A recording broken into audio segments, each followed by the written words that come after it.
My fourth year in the NFL, I hired a sports psychologist, talked to the owners of the Giants, and Tom Coughlin knew about it, and they're like, "Don't tell anybody. Don't tell other coaches. Don't tell your teammates. Don't keep this quiet. We don't want people to think there's something wrong with you."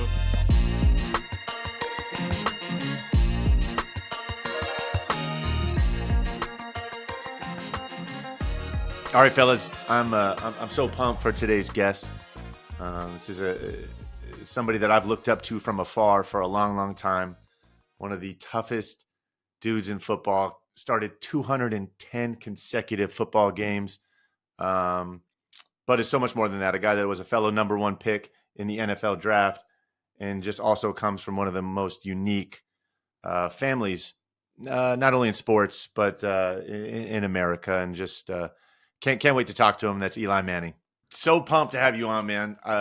Honestly, like when we first started the show, and we were talking about potentially having guests on, and I was like formulating ideas, I think you were the first name I wrote down. Yeah. We were talking about glue guys and different people, and the high achieving people and their stories, and for multiple reasons, not just because you beat me in the NFC Championship game overtime. My only fucking shot. That's it. One no. That's it. No, well, in the playoffs, candlestick. Am I supposed to say I'm sorry? I don't you're feel not. like it seems like a sorry situation. You got to be authentic. You just have to tell the truth. You either tell him that you want to stick his nose in it or you're sorry, but whichever one's true. I'm fine with it. Anyway, dude, one thing that we talk a lot about is fatherhood, and even sonhood. We talk a lot about our dads and our upbringings, and then obviously our role now as a father. And one thing that I openly am kind of like conflicted about is my oldest son, who's just turned 14, wants to be a quarterback.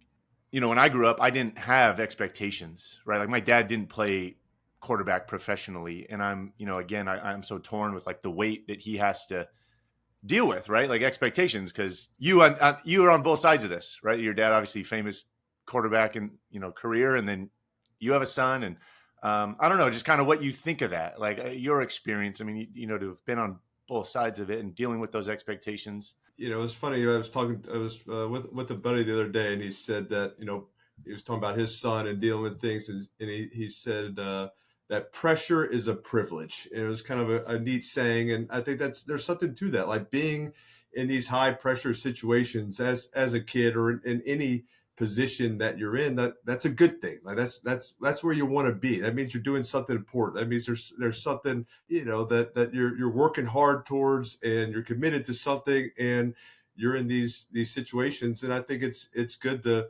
have your kids in those situations. I grew up I guess in that. I didn't always maybe feel that pressure. I think my parents and did a great job, like not putting too much on me or making it seem like, hey, this is the most important thing in the world that you're playing this football game. Or there was never, hey, you have to be a quarterback or you have to play high school, college, or NFL. They wanted us to be good kids, be respectful, work hard, be great teammates. Like those are more the important things. Be a good student, be kind to your teachers, have great friends. And they thought sports were very important in the sense of building character and dealing with defeat and dealing with success and working hard and being committed to something. But I think it never, felt that there's a ton of pressure on me. I probably didn't feel that until I got to New York, and all of a sudden I'm like, wow, this New York media is like, they're putting the pressure on me. They're the ones that I'm like, oh my goodness, if like I don't,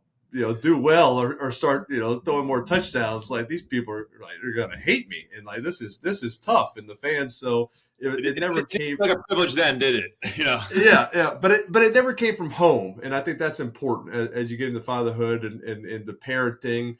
It's like I'm here to support my kids. I want them to find their passion. I want them to work hard at things, but I'm not going to be the one after a game. If they win or lose, I'm there for a hug. I'm there to talk through some things and just let's listen to music, or let them kind of read the kind of take the direction of, do they want to discuss this game? Do they want to discuss the situation, or we just let this one slide by? So came across a stat, do a lot of work in youth sports, and I think the stat is like 80% of kids quit sports before they reach the age of 13. The number one reason why if you poll them, what's the worst part of youth sports? They say the ride home. It is true. I believe it. I It's- believe it. I mean, I see it. I see, like, and I could probably pick out the parents that are like, I don't want to be in that car with that parent right now. I hope that, like, my kid, or even like my kid's friends be like, hey, I want to ride home with your dad after the game. Hey, they're gonna stop and get ice cream. We're gonna listen to some good tunes. Like, we're gonna have a party. We're gonna celebrate, and we're not gonna do a deep dive into that we lost the lacrosse game 6-5, and for what's going on. We may talk about it, or we may laugh at something, but it's never going to be, you should have done this, or I can't believe you did. That's just not my style. That's not how my parents raised me, and not the relationship I want with my kids. How old were you when you wanted to play quarterback? I mean, I always kind of played quarterback. I didn't start tackle football until 8th grade. So I was playing flag football, and, we played a lot of pickup football at recess at school, and pickup games in the neighborhood. And I just played quarterback. I could throw it a little bit better than the other kids. And I wasn't very fast, and I couldn't jump, and I couldn't, make any other, great plays, and when I tried to play receiver, I didn't get the ball, and I was like, this sucks. I can't get open, and the guy throwing it's not throwing it very good. So I'll just play quarterback, and I probably end up playing like permanent quarterback. I'll play for both the teams, and that way it'll be fair. And so in 8th grade I was a quarterback, but it was always like, even with my parents, there was never. And I guess it was a little different for me because I had Peyton's 5 years older, so also I'm in 8th grade. He's in college, and he's, kind of my whole process. I saw what could be ahead, but it was never like when I was in high school, it was never the goal of, hey, I'm just working towards playing college football or playing in the NFL. It's just, hey, I want to be the starting quarterback for my high school team. I want to win a state championship. It's all like in the moment. Maybe kind of my junior, senior year, it's like, hey, it'd be really cool to play college football, and I'm not going to play baseball this year, so I can get in the weight room and work a little harder at football. But it was really just, so I could get better and try to win a state championship, which never happened. But that was kind of always the mindset. Eli, it's funny. Like, I think that's the biggest misconception and misperception of people who have amazingly long, especially athletic careers. But like you play, like, that's been a common theme with a lot of our guests. Like, I just want to play and be a good teammate, and maybe win a state championship. And I think that parents today, they put so much pressure and expectations on their kid that, okay, this is the path of being a pro, right? And it's like Right. it's the exact opposite. It's the exact opposite. It's like, you just play to play, get as good as you can, and the rest will take care of itself. Right. The first episode we ever did is so funny. There was a discussion on like the importance of joy, in anything.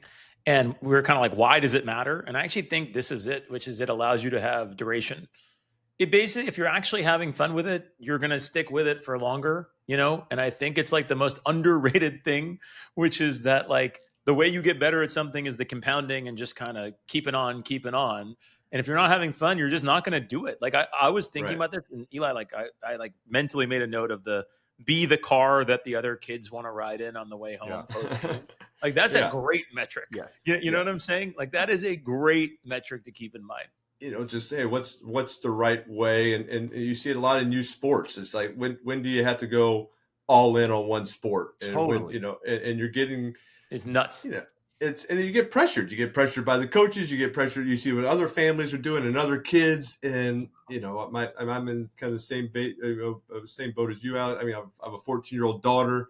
She's a swimmer. She's a lacrosse player. She's doing travel and year round for both that we're trying to do. And I'm kind of this. Hey, it's my wife's like, she's got to pick one. Which one? What she's got to do? And I'm like, oh, well, just let her we'll let her pick it, or we'll let it just happen because she won't make an A team because she's not fully committed, or it's got to kind of let's let it play out, and it's not our job to make this decision for her, and kind of sit back and not do anything. It's like sometimes that's the best thing. Like, don't get involved, don't do too much, and it'll all just kind of work out and play out. And and just try to keep them happy. And I think that was always the mindset. Like, I never wanted to say, hey, you got to go all in on this, because I was always scared they might quit. If they're only doing this sport, they're going to get burnt out and quit. And, she likes both aspects. Some's a team sport, some's individual, some's, hey, you got to head in the water in a 2-hour swim practice. Sounds miserable to me, but she likes that. But I like the team aspect stuff, but I also like kind of the grind of hey, it's just you by yourself on a race. There is no teammate. There's no one to help you out. There's no one to bail you out. It's all, hey, I swam well or I didn't swim well. There's no, oh, I played well, but I didn't play well, but my teammates helped me get a win. And it's all on you. I think this is such a problem in the country right now, is like what you just hit on, is this whole early specialization. And I think it leads to burnout. I think it's unhealthy. I think there's so much pressure. And to your point, Shane, I think that's part of the reason obviously kids quit so early. And this is what's crazy, is your dad, again, had the same profession as you. And from an outside perspective, you think like like that this was groomed from birth, but you didn't even play tackle football until you were older than 13. You know, like I think that's fascinating. Right. And like, again, that there wasn't this pressure. Like I'm lucky enough to know your family and your dad. And I believe it. He's like, he was one of the guys that like through my injury would reach out constantly and like text me and just like shoot a nice note. And I don't know, he's just so thoughtful. And I think it's so funny that there are so many parents out there, I think, that are trying to do this and in the end up like being their own worst enemy. Eli, I actually had related to that. I learned something today that was crazy about your family, and I was curious what it felt like as a kid. It just like came up in my podcast feed, but basically I was learning today that I guess your dad said something in this book, My First Coach, right? Where he said that he retired. I'm going to read you the passage. Okay. It says, I sensed that my relationship wasn't quite the same with Eli that it had been with Cooper and Peyton at that age. Eli was kind of shy anyway, and it might have been harder for Eli to warm up to you. I was gone and I didn't like it at all. I remember that was one of the real joys for me when I retired, that when I would be home, I would be around full time for Eli and get that same relationship I had with Cooper and Peyton because it was a good one. I mean, I was shocked. I'd never heard that before. And so I was, and we talk about this a lot as dads of like, what are the things we're participating in? What are the things we're missing? And it's so interesting to me that like one reason he retired was to spend more time with you, not to like groom you into being a quarterback, but to like have a relationship that was similar to your brother's. Like, did you know that as a kid?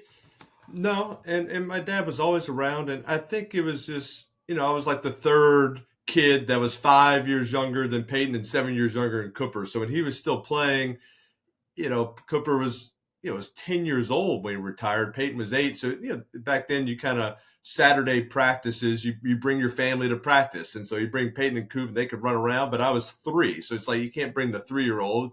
And so there was kind of a, I was like the third child who gets left at home all the time, like the 2 older kids. And I have it with 3 kids, and all of a sudden you have like the 4th little boy who's a lot younger. It's like, hey, I'll bring the 3 because they can run around and kind of take care of themselves.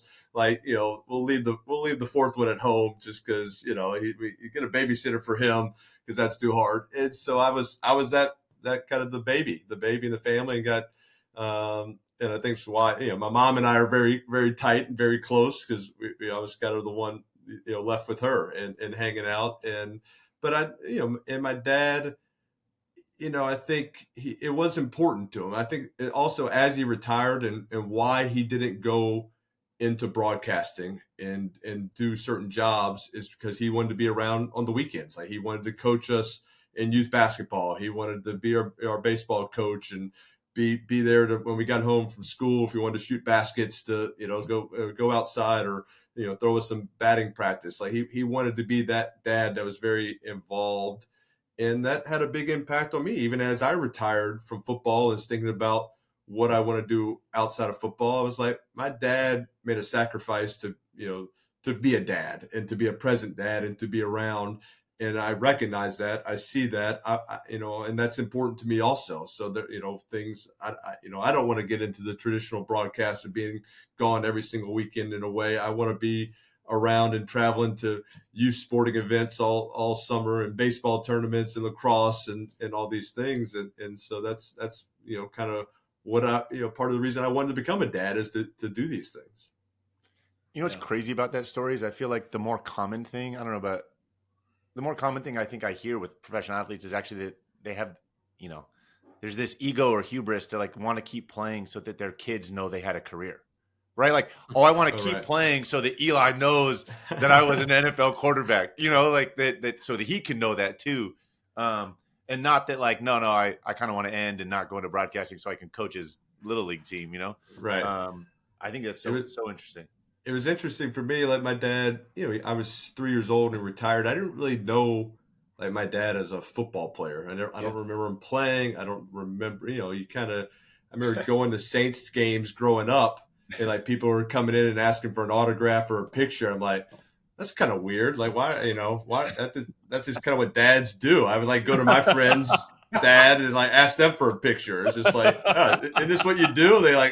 They sign their name on a piece of paper. Like I don't get the whole thing. I was like so strange to me. And then it was like, okay, oh, he played, and I see like, it was just different. You didn't see highlights all the time. There was no Instagram where you didn't see these things until like all of a sudden I see him like getting recognized at halftime. I'm like, oh, he played football. Okay, now it all makes sense. Now I get it. Now this autograph that of my best friend's dad on my bulletin board looks a little weird right now. Maybe I should take that down. I recently had that same experience with my daughter. My daughter is 14 years old, so she did not see me play. I've been retired now 11 years, so she was 2 or 3 when I retired, and she recently went back to Duke with a friend, and she went into Cameron Indoor Stadium. There's the Hall of Fame right there. She came back, she's like, Dad, man, you were really good, like really good. I'm like, I'm trying to tell you, Eloise, I be somebody. Yeah. So yeah. You should listen to me when I tell you something around basketball. Maybe you should listen to me now, or I know some things. Shane's always lamenting how Eloise, who is, by the way, so fun, so cool, so smart, but basically has no tolerance for his sports advice. Like, shut up, Dad. I don't care that you played 13 years in the NBA. And so that's very relatable for all of us. 100%. So what's your advice to the young people that you mentor at the Manning and Passing Academy? It's different with your own kids, and now you have young men, maybe young ladies now that have champagne dreams, as we call it. So what's your advice to aspiring young athletes that are not your kids? Is it the same? Right. I think playing multiple sports is good and is healthy until there's maybe a point where you just know, you're like, you know what? I want to go play college basketball. I want to play college football. This is it. And I'm going to work, extremely hard at this. And this is my passion. And at that point, I think it's okay, because then it's like on you. You've made the decision. This is what I want to do.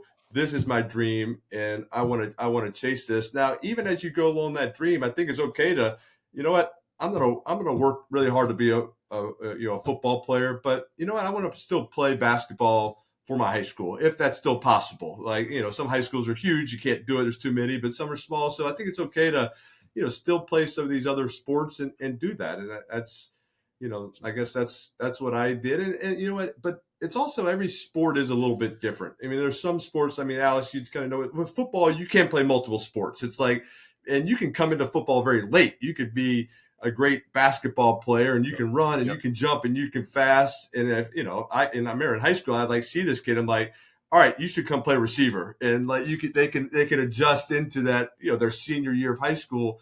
If you want to play hockey, like, you can't do that. If you want to be a swimmer, you can't just like jump in the pool and do it. But I think it is fun to like kind of have your sport that you work extremely hard at and you are committed to, and you want to improve every day. But it's also fun to, play that sport where it's just, hey, I'm just playing this for the fun. I'm not grinding on this. I'm not staying after 2 hours after to shoot free throws and to be a college player, but I still want to be a part of the team. And if I can be the sixth man, or I can just have, just stay healthy and have something as you're young and play other sports. If you have that opportunity, I still think you should take that and pursue that. Just be a glue guy. Just hustle, play defense, rebound.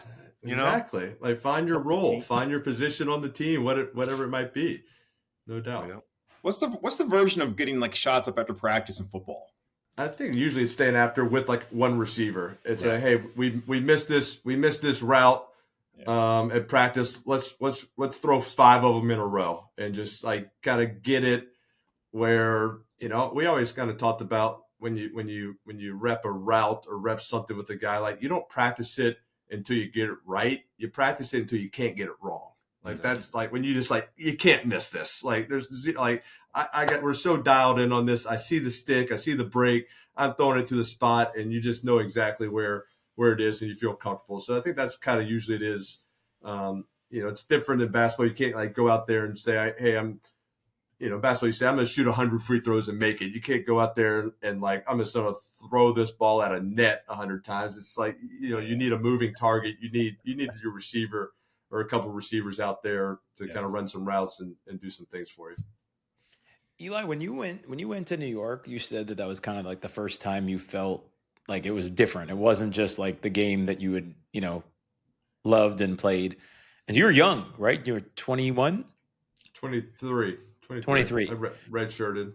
So take us there. Like, what was it like? What was it like to feel that at the beginning? How did you get through it? How did you maintain your sense of self? Like all that struggle?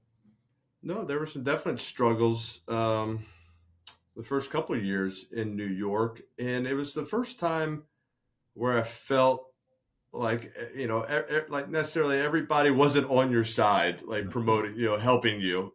In college, you're in a small town, you're in Oxford, Mississippi. All the writers are on your side. They want you to do well. They're fans of the program. There's outside and ESPN that might not be, but like your local guys, the guys you're seeing every day, you're hanging out with, you're talking to. Your teammates, your coaches, like everybody is on your side, they're, and rooting for you. Also, you get to New York and there's 100 reporters and local reporters, and like they're out for blood. Like they want the big juicy story that like I don't think this guy's gonna make it. They want that to be able to say that, and you're just like, wow, like I gotta see this guy every day, and he's just like ripping me in the paper, and like how am I supposed to put on this face? And like I know what I'm struggling, and I'm going through a tough time, and I'm trying to kind of grind my way out of it and just, how do I get through this and get better and make the adjustments? And it just, can just take a little longer. And so, and like having that, it can kind of hit your confidence real quickly. And it was an adjustment to overcome that and to just grind through it and relied heavy on my coaches, on my teammates, on my family, to kind of just, make sure my confidence was staying up and one mistake wasn't leading to another mistake, or you get gun shy or you get kind of scared to go out there and hey, when you're in quarterback and you're thinking don't throw an interception, it's like the worst thing. It's like you like throw an interception. You're like, I'm scared to throw it. And let's throw it right to the guy. It's like the weirdest, like worst feeling. And it happens every once in a while. And you can't play that way, but you just get, just kind of get tentative and it doesn't end well. We need to click, and you're like, okay, I'm a made man. Hey, the criticism is not fatal. I belong here. Was there a point when you kind of settled down and took a deep breath, like, man, I'm just gonna go play my game? First year was tough. Second year we went 11-5, and it was like, we won, but the losses were tough. Went to the playoffs, lost. Next year went to the playoffs, lost first playoff game. So, it's kind of that fourth year. It was still, kind of, a make or done season for me. Like, hey, they're saying, is this the guy? Is Coach Coughlin the coach? Like we came in together, and if they don't gonna make a run or win some playoff games, are they gonna be done? Are you gonna be out of New York? And we lost our first 2 games. We kind of went on a win streak. We won 6 in a row. Then we had 4 bad losses, and we get into the playoffs. But it was that year we make a playoff run in 2007 and beat Tampa, beat Dallas, go to Green Bay and win. And now at that point, win the Super Bowl, go beat Green Bay. But I mean, we're in week 16 and have to beat Buffalo to make a playoff spot. We played New England week 17, who's undefeated at the time. We're like, hey, we got to win this game. And it's almost like if I don't win that game in Buffalo, who knows? Like I might have been shipped out of town. It's crazy to think like how it's one game. I mean, one game can make the difference. Hey, all right, that's now you're playing somewhere else and you're moving around, or it's just like how fragile and how little things can make such a big difference in having a 16-year career in one spot, or maybe having a 4-year career in New York, and who knows what happens after that. I think within that, because I've told these guys a lot, like I had such a similar experience, like being drafted number 1. Like I came from freaking the Mountain West, right? Like I never even thought I could play pro, and then drafted number 1, and like I went to San Francisco, right? Like I mean, it's a big market, but it is not New York City. I mean, maybe the biggest sports media market in the world. Your older brother, by the way, basically is the greatest number 1 pick of all time, and you got to be just like him. And there's so much, like the expectations, like the pressure to perform. And then I think the unique thing that I think is really cool with you is like that you just have always, I think, you seem so comfortable and calm with who you are, right? And has that always been there, despite all of that, right? Like all those expectations? Yeah, I think so. I think that's something that my parents talked a lot about that, just that, you got to be true to yourself. You got to be, they knew I was very different than Peyton, and it was always kind of related because, I was following behind Peyton, and, we had the same kind of high school coaches, and even I had the same, his offensive coordinator at Tennessee was my head coach at Ole Miss. So like same coaches, and, everybody knew we were very different personalities. And my parents, they said, hey, don't try to be someone you're not. And I think that was kind of always the mindset, is that, hey, I'm gonna kind of do it my way. This is the way I feel comfortable doing. This is the way I want to do it.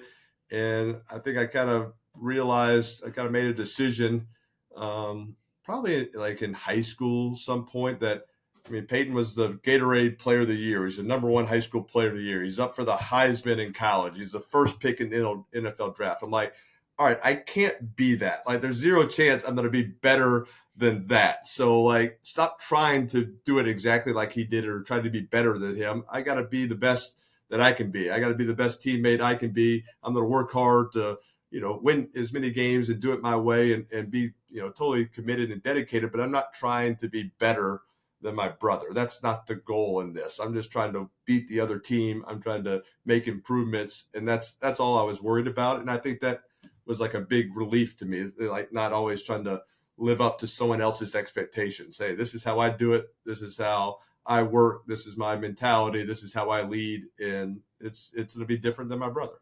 This is where, like, game selection, we talk about this all the time. Like, what game are you playing? Because, like, the problem is if you're playing somebody else's game, right, it sucks. Or if you're playing the game that you could imagine playing, of like, I'm competing against my brother, rather than just like trying to play the game. Like, I'm trying to win as many games as possible. I'm trying to be as good as I can be. It's just like so much of the choice that goes into like how good your life is what games you're choosing to play. And you know what I'm saying? What games you're choosing to try and excel at. Yeah. I think putting extra pressure on yourself to be better than someone else is not gonna help you. It's just about, working hard to be the best that you use all the ability you have the best you can, and feel comfortable with that, and saying, hey, I did all I could possibly do to win that game, and to prepare, and to get better. And that's all that really matters. If you can say that to yourself, then you've done a good job. So who do you lean on, like, besides your parents? Right. I mean, the expectation, there's no one that knows what your shoes feel like. Yeah, that's interesting. Like who do you lean on? Who do you talk to and say, like, hey, help me figure this out? Because, mentorship is such a huge part of all of our stories. Like, who's your mentor outside your family? Yeah, my college coach, David Cutcliffe, has been a great mentor, and, a guy I had great respect for. And he was actually a person I would go see him every offseason for like a 3-day kind of mini camp before I started back with the Giants, and just say, Coach, you've been, I went to Tennessee football camp when I was 13 years old. So he's been seeing me throw the football since I was 13. And I go back, and every year was the same, even into my 16th year in the NFL, go back, see Coach Cut, and say, treat me like I'm an 18-year-old freshman. He talked about doing the common things uncommonly well. And that's just like, hey, where do you hold the ball? Where are your eyes as you're taking a snap? Where's your first step on your drop? Where are your mechanics? And like, just make sure I wasn't getting little bad habits that were going to affect me and lead to other problems or why you might miss a throw. And so we just go through those 3 days. And that was like kind of my checkup before we start the season. And if something was going bad, kind of call upon him. Hey, what do you see? Can you watch a game real quick? Do you see something mechanic wise? And I think that was great. Also kind of my 4th year in the NFL, it was so funny. I hired a sports psychologist, and it was such like a big deal. Like, we talked to the owners of the Giants, and Tom Coughlin knew about it. And they're like, don't tell anybody. Don't tell other coaches. Don't tell your teammates. Don't, keep this quiet. Like, we don't want people to think there's something wrong with you. Like, we think this is good. Like, but we don't want it get out there. Like, we don't want the media to find out, and they'll just have a field day. I mean, it's just like how much has changed in the last, that's 18 years ago. But like now, every team has a sports psychologist, and most players like come in with one, and they have it in high school, and probably in college they have them. And this is in the NFL, in the biggest market, and you're trying to do a job that only 32 other people are doing. And it's like, don't tell anybody. Like, this is super quiet.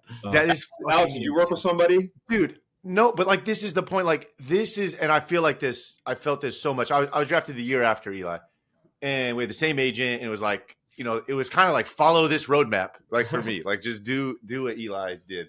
And to your point, it is a lonely place. Like when you're the only starting quarterback, like you're there. There's not like necessarily anybody else. You're playing early. There's no one to learn from and like model that behavior. You don't even really know what it looks like up close to be an NFL starting quarterback. Like I told you guys this, I didn't even know what I was doing in the film room. I would just be in there for hours, just like wasting time. And to this point though, this is what's crazy. So the expectation of toughness, like I just buried it, right? Like I just tried to like pretend like I was strong and tough. But meanwhile, here's Eli. So he has like the awareness to go get a coach. By the way, let me just state this. Eli has one of the greatest records in football of consecutive starts. He is one of the toughest dudes in the history of the NFL. However, his old school coaches are like, oh God, have a mental coach to help you prepare. We got to hide. You know what I'm saying? Like, think about the craziness of those two things. Like, that's insane. Well, I was just lucky. My quarterback coach, Mike Sullivan, was an old West Point guy. I went to West Point, and so that's where talking to him, he knew a sports psychologist from West Point, and he's the one that kind of said this could be something like good, just to have this guy, just to know, like he saw it firsthand, like what you're dealing with every year in the season, and so it kind of started in that off season, going into my 4th year, and kept it on, and kept. Nate Zinzer, is his name, kept him for 15 years, 16 years, or no, I guess 12 years. But the rest of my time with the Giants, it's just, like you said, Alex, it's a lonely place, and you can't talk to really anybody else about it. You can't talk to your best friends about it. You can't talk, I could talk to your parents a little bit about it. It's different. Peyton was a great resource just because he's kind of, he's going through the same deal, and like this, talking X's and O's, talking practice, talking the situation of like why you threw this interception. If you tell your buddies, they're like, I have no idea what you're talking about. It looks like you just threw it right to the defender. I'm like, yeah, but it was this coverage, and they're blitzing. There's a guy like running about to hit me in the face, and the receiver cut his route short. They're like, yeah, whatever. And so just to have someone just kind of spitball and just to kind of get it off your chest, and to kind of figure out, well, how do you make those adjustments? How do you make changes? How do you get comfortable maybe suggesting something to an offensive coordinator or to a head, to your, kind of quarterback coach? And I think, you kind of got to get comfortable saying, hey, coach, I don't like this play. And like that's like a big step, I think, in a quarterback, in an athlete's career, when they can say it but like give a reason why, instead of just like, I don't like it, don't run it, but like, coach, I don't feel comfortable with this play. I don't understand like the timing of it. Can we just keep working on it for a few more weeks and not run it this week? Hey, these are the plays I really like. And it took me probably until that kind of 3rd, 4th year before I could kind of feel confident enough that, hey, I've earned the right in my studying, in my playing time, that I can suggest some of these plays and really say, hey, I don't like this play, and instead of like sabotaging it or even though the coach is like, hey, we got this great new play, I love it, we're putting it in, and to be like, actually, yeah, I don't think so. And it was like once it happened, it was great because the coach would be like, hey, I don't want to run plays that you don't like. Like, we're in this together. This is not me versus you. Like, we are on the team. I want to run stuff that you're comfortable with. If you don't like something, hey, let's talk through it a little bit more. Let's rep it a few more times in practice. And if he truly believes in it, he could probably convince me why it's good, or okay, now I get it. Like, you want it versus this coverage. Okay, got it. And let's move on. So just having that open communication was a huge part of kind of the next steps in my career. I think there's like power in also talking through some of that stuff and like processing it, right? I don't know about you, E, but like instead when I was young, I wouldn't talk to anybody about it or couldn't. And so you develop like, I almost feel like scar tissue or like demons. You know what I'm saying? Like, oh, I threw a pick six on that one, and like, I'm not throwing that bad boy again. Like, don't you know what I'm saying? Like, take that play out, never, get it out, never run it again. Work through the process of it. Like, I was like scarred for the rest of my career. Like, no, well, 100%. 14 years ago, I threw a pick on that play, so I don't put it in. So 2007, all right, confetti falls. Your Super Bowl MVP. You beat the juggernaut Patriots. All right. You wake up the next morning. What's different? What's different about your life? What's different about your career? How do you think about your legacy? Where do you go from that the next morning? I mean, I think it was a fun celebration in New York for that next month, and just I was 27. I was engaged. I was going to get married that off season with to my wife. It was a bunch of all like my teammates. We were pretty young, all came in together. All of us are 27, 20, 28, 29 years old. And so like you feel like you're on top of the world, but also on top of the world with some of your best friends, guys you've been playing for 4 years with, and kind of built, obviously when I came in 4 years before, they had the fourth pick in the draft. The reason you have the fourth pick, you're a terrible team, and now we're here we're winning championships. Like, we've changed the culture of the program, of the team a little bit, and so that was awesome. And I think there's like enjoying that moment. I think I could finally kind of take a breath in the sense of like, all right, this guy's proved that he deserved to be the first pick. He deserves to be our quarterback. And so you can relax a little bit on that sense of not being worried about that. It doesn't make you like not work hard. I mean, there's a sense, after you win a championship, it's not like, oh, done that. I don't want to do that again. No, you're like, oh, I want to chase that again. Like, this is a great, like, high, that's month of celebration.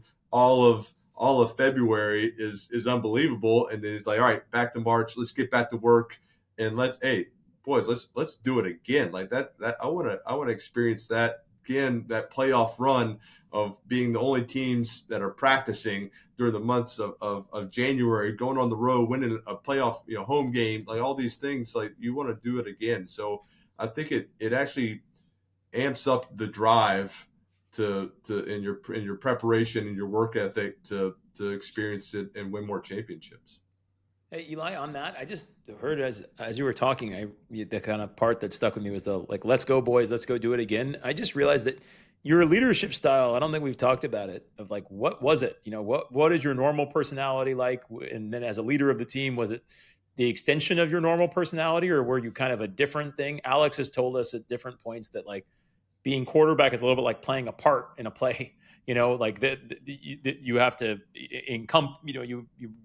you're different in the role than you are at home. I actually have no idea what you're like, in the locker room versus at home. I mean, I'm never a big rah-rah guy. I wasn't like, I didn't want to have to give necessarily like the pregame talk. Like, we had Michael Strahan, like, he's going to get the team fired up. Like, let him do that. I'm going to talk to the offense. I'm going to get them, each day of the week. I wanted to be in front of on like, hey, on Thursday I'm gonna be in the offensive line room, and I'm gonna have 15 plays, and we're gonna go through all these protections and different looks, and I want to kind of hear their calls, hear my calls, get on the same game plan for everything coming up. Friday I'm gonna be in the receiver room, have again 15 plays that I've picked out. We're gonna watch. Hey, Victor Cruz, what are you going to do on this route, on this look? Hey, this is this overload blitz. If I double point this guy, I need a hot Victor. Like they got some problems. They do some blitzes we can't pick up. This is the look. Hey, Keem, this is how they're playing their man. If we throw the go route, if they're playing over the top, be ready for the back shoulder. Like I want to kind of see them. I want to hear their voice also. I want to get them talking. And so it kind of, my leadership was more like on preparation, I want to hear. It's not all just coming from the coaches; it's coming from me, but also coming from them. And we're working on this together to get the game plan of of what we're doing. And then it was just kind of during hard work and grind at practice.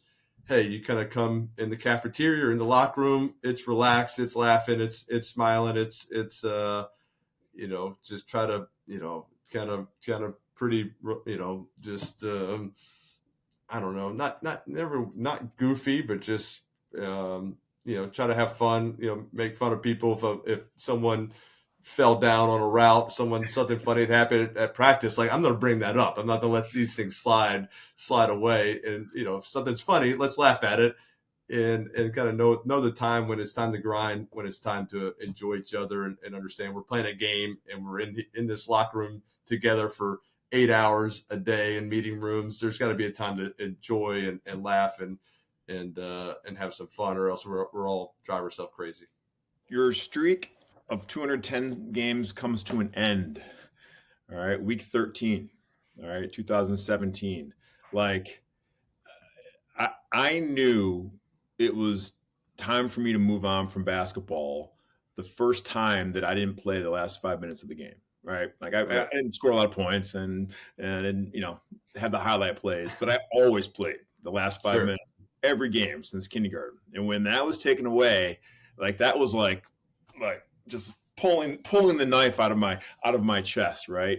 So walk us through that day, going to the game, knowing you're not starting, all right, knowing the streak's coming to an end. Like, how did you process that? It was tough. And it's that conversation of getting told, that week of kind of practice where, I was told that, hey, you'll start, but we're going to take you out of the game at some point. And I was like, oh, like when, like at halftime? I was like, yeah, definitely by halftime. I'm like, what if we're up 28-0 and or 28-27 in a tight game, but yeah, I've thrown 4 touchdowns and we're like playing great. It's like, yeah, you're getting pulled. I'm like, well, why am I starting the game? And it's like, well, the streak. I'm like, well, that's not happening. Like, I'm not playing for a streak. You're like, if you want me to be the quarterback, do you think I'm going to help win this game? Then I'll be the guy. If you want to make a move, then like you got to make a move. Like this is. Like, I'm not gonna, that's just the integrity of the game. And how do I prepare?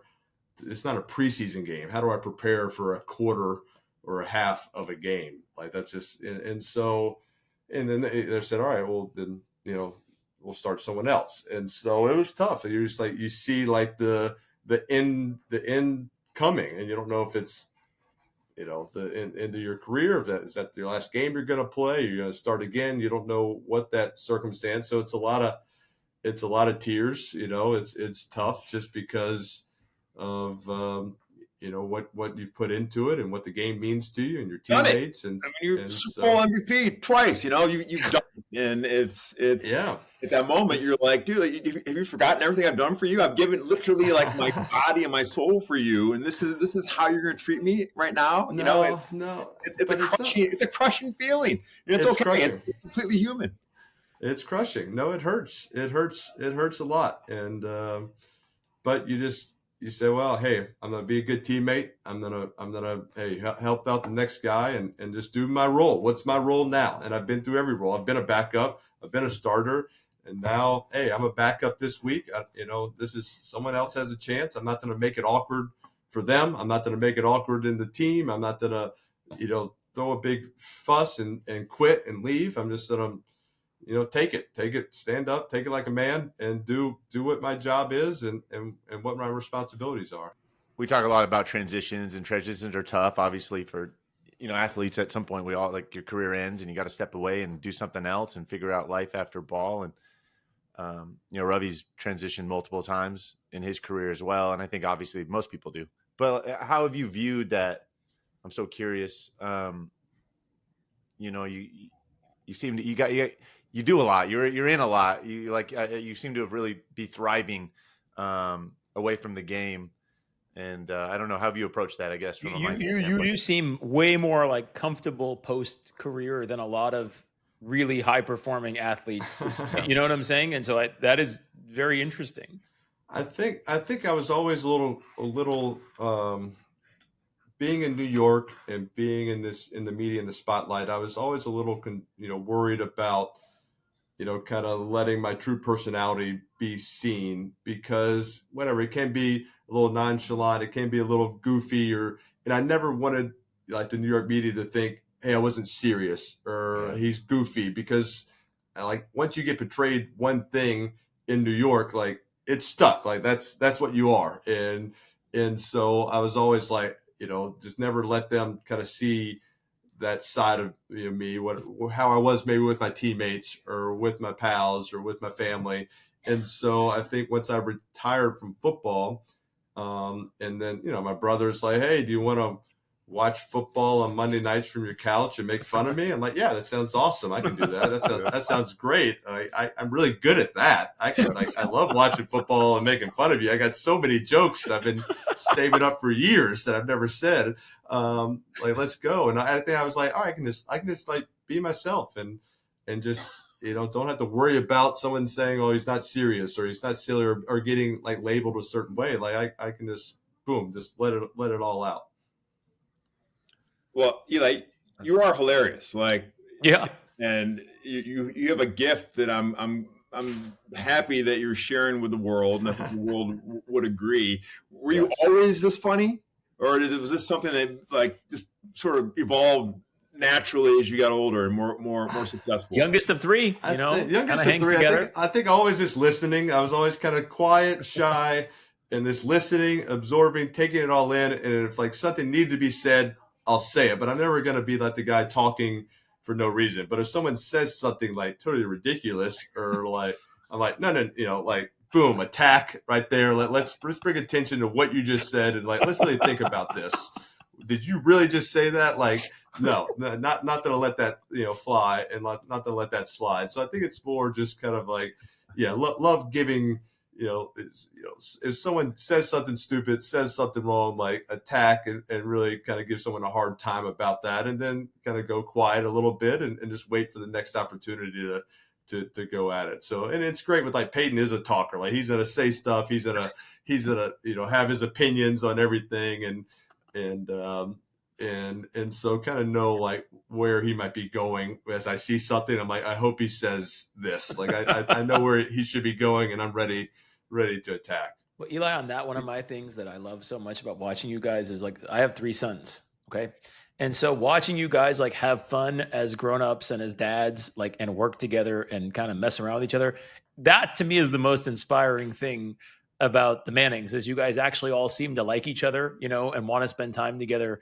And I think that as a dad, like, man, I'd be so happy if my kids are doing something together when they're older and, messing around with each other and laughing and doing it as a group and having there be some identity to what it means to be, a good, the way it means something to be a Manning. And so I'll just tell you, like, it's not the football, it's not all the other success. It's like the relationship you have with your family that is the thing that I find to be most inspirational about you guys. Oh, well, it's fun. I mean, getting to work with Peyton on a lot of things. Cooper, our oldest brother, we get him involved a lot with our guests that come on the show, like, helping us write a few questions. He's more probably informed on what's, kind of the music and TV and personality. He's got a great personality. So we all get involved in it. and kind of, I think we all, we've been in the locker room situation. We know, like, making fun of each other is funny, and we're not sensitive about it. Like, we can go at each other a little bit, and I think Peyton knows that he's like a psycho a little bit on his prep, and like he leaves these voice memos. Like, I don't know if have y'all ever worked? You ever done something with Peyton? I'm sure eventually y'all do you'll do some sort of show or something with Peyton, and he leaves he left me a voice memo today, like a 6-minute. So like he can't leave not a voicemail. Like he's not calling me and leaving a message like, "Hey, what's up?" Like it's a text message that he leaves a voice recording about like what's going on. But when we do like a game plan, Alex, he'll leave me a 35-minute voice memo. Like, who has 35 minutes to listen to someone tell you what's going on? I'm like, and like right away, I'm like, just send me the cliff notes. Like, I'll text him back. Like, need cliff notes of the 35-minute voicemail. Not listening. I'm like, it's just like who? I mean, I was like, it's like on a game film that he watched, and he's leaving me the notes, and I'm like, it's quicker for me to just watch the film than listen to your voice memo. Like, come on, we gotta work on this a little bit. I feel like Shane has a little bit of that, Alex. In our crew, I think the most likely person to leave a 35-minute voice memo is for sure Brother Battier. You can never be too thorough, Eli. You can never be too thorough. I hear you. I know, and it's good. Like, and I appreciate it, and it's what made him so good. And he was extremely you don't thorough. Need to defend it, Eli. No, Shane I is the recognize older brother. And me, you, and Alex are the younger brothers, and that's why it's like, you just give us the TLDR. I don't need the 35-minute voice memo. 6 feet. Eli, where does proper preparation prevents piss poor performance? All right, write that down. There you go. I like it. Where does the heckling come from in the Manning family? Because you guys, like, to this point of being funny, and like you guys, I know this started young because I've been around you guys. It's so natural. I was with Peyton last week, and he had to get up and speak, and he roasted everybody in the room. Right? Like, it wasn't actually even a speech. He just took the time to like make fun of people in the room, and it was amazing. But like, where is it? Is it from your mom, your dad? Like, where does it come from? I'd say probably my dad, in the sense, like, my dad is a great storyteller, and he loves, like, we always, back when you sat down and had like a family dinner, and every night we always had like family dinner, my dad would just, it was like storytelling time. He would tell old great stories about teammates, funny things that happened. And then, probably my oldest brother, Coop, got into it, and he got really good at telling stories that whatever happened at school or whatever happened in practice. And like, you kind of didn't know if it was true or not true. And you kind of quickly learned, like, don't let the truth get in the way of a good story. And so, That's a mantra. And so then it kind of got like, all right, heckling each other and little roast and mini roast. And so, Peyton, Peyton's good. I've seen him at some events where he get up, and like he has his like 15 people, and you're just kind of, it's coming, and you hope your name does not get called. You're like, oh, he said my name. Like, this isn't good. Where's he going with this? So, I think it's. I totally started slinking when in the room. I'm like, oh God, please don't say my name. Luckily, he just made fun of Larry Fitzgerald's tight pants for a while. That's a common theme. Larry sent me a picture the other day of like it was a picture of Peyton, Larry, and I. Like, it was one of those clips that came up on his phone. It said like 4 years ago. It was us together, and he's wearing these tight white pants. I was like, I was like, Larry, can you still fit into those pants? I don't think he could. Nope. Worldwide fits. Yeah. How do you want people to remember you in your career? I think, I think the consecutive streak thing was important to me, and I was never, it was never like the goal right when I started. Hey, I want a consecutive streak, but I think it's just like the fact that, hey, I was always there. Like, I always showed up. I was dependable. You could count on me. There's like, if there's one thing, it's like, hey, he's gonna be prepared, and he was there for us, and he was gonna, he was gonna put everything. He was gonna be at practice, and he was gonna, be a good teammate. And so I think that's like, probably the most important thing, what my teammates would say about me rather than what, other players in the NFL or media or anybody else. It's like, hey, what are your teammates, when they talk about you, what they say, what's their response? That would always be the most important thing to me, just being accountable. Quarterbacks don't get many times to be tough, and man, that streak, I know you played through some crazy injuries through that streak. And so, dude, hats off. Tough, man. Yep. That's awesome. Man, that's awesome. And the dependable, that's a cool way to think about wanting to be remembered. Like I was there, that's awesome. Just there. That's half the battle sometimes, just showing up. Yeah. Eli, one thing to wrap up, we always ask our guests, the show's called Glue Guys, and, the people there's teams everywhere, and families and the people that make teams work and succeed and do the little things. Who are some of the glue guys, glue people in your life? Yeah, there's always some teammates that were just guys you could depend on. Like, you're going through those tough moments. Like, who's the one that's going to reach out during those tough moments? Sean O'Hara was my center with the Giants for 8 years, and still one of my best friends. Do a lot of work with them, and I think is one of those guys. We would every it was every Wednesday night while we were playing. Like, we'd come in. The quarterback center is always like a unique closeness. Like, my hands are in some places they've never been on another man before. So there's already like a bond. But then, like, hey, we got to speak the same language as we're seeing film, and he's want to know, hey, why are you making this call? What are we doing? And so just like that time together. In each other's, weddings and our kids are growing up together. So just one of those guys that always good to have around, but always just, he was always going to have your back. And I think, especially with that New York media, like, you needed some guys, to like make an excuse to why something went wrong. Hey, Eli threw 2 interceptions, and Sean would be the guy. Yeah, but the receivers both, ran the wrong routes on both of them. Like, even though he didn't know what the hell's going on as an offensive lineman, but like, just like, no, that was our fault. Like, he would take, we didn't block well enough. Like, and so, once you got like a group of guys that kind of understand that, like, hey, sometimes you got to take the heat off these other guys. Like, the media's gonna be hard on this guy. He, kicker missed the field goal.